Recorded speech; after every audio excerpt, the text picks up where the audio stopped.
Hello everyone, welcome back to my channel. तो आज हम जानेंगे हमारे इंडियन पिनल कोड का सेक्शन 498 ए ऑफ आईपीसी। तो सबसे पहले देखते हैं कि ये सेक्शन 498 ए आईपीसी का ये क्या है।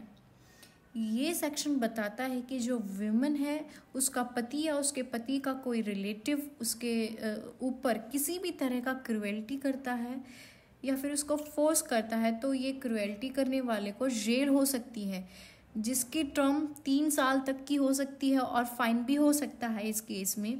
तो एक्चुअल में क्रुएलिटी है क्या, अगर हम इसको आईपीसी के सेक्शन में देखें, सेक्शन 498 ए में क्रुएलिटी बेसिकली होता क्या है।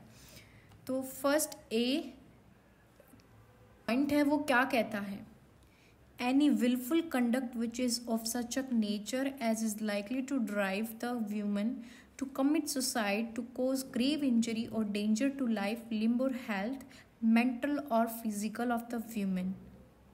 इन लाइंस का मतलब है कि कोई ऐसा कंडक्ट जो इतना ग्रेव हो, जो उसको सुसाइड करने पर मजबूर कर सके, या किसी भी तरह की कोई इंजरी जो उसकी लाइफ लिम्ब हेल्थ के लिए डेंजर हो, वो क्रुएल्टी जो है वो मेंटल भी हो सकती है और वो फिजिकल भी हो सकती है। मीन्स उसको मारा पीटा भी जा रहा होगा। तो ये दोनों चीज़ें जो हैं इसके अंदर आती हैं। तो अब बी पार्ट देखते हैं कि बी पार्ट जो है इसका वो क्या कहता है। Harassment of the women where such harassment is with a view her of any person related to her to meet any unlawful demand for any property or valuable security, or is an on account of failure by her on any person related to her to meet such demand।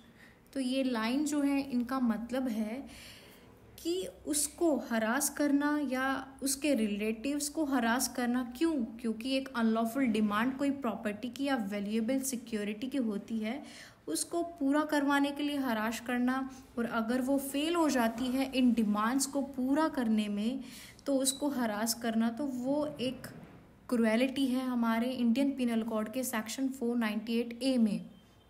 Hope so आपको ये दोनों points जो हैं वो अच्छे से clear हो गए होंगे। तो ये जो आईपीसी का सेक्शन 498 ए है, ये किस तरह का ऑफेंस है, ये है cognizable offence and non bailable. तो सबसे पहले जानते हैं कि कॉग्निजेबल जो ऑफेंस है उसका मतलब क्या होता है। इसका एक्चुअल मतलब ये होता है कि वो ऑफेंस जहाँ पर पुलिस जो है वो without warrant of court accused person को, जिनके भी अगेंस्ट एफआईआर हुई है, उनको अरेस्ट कर सकती है। और नॉन बेलेबल का मतलब होता है कि एक्यूज्ड का राइट नहीं है कि वो बेल लेने का। अगर कोर्ट को लगता है कि बेल देनी चाहिए तो ही उस एक्यूज्ड पर्सन को बेल मिलेगी। तो गाइस, ये था हमारा आईपीसी का सेक्शन 498 ए। होप सो आपको ये अच्छे से समझ आ गया होगा। Please do like, share and subscribe my channel.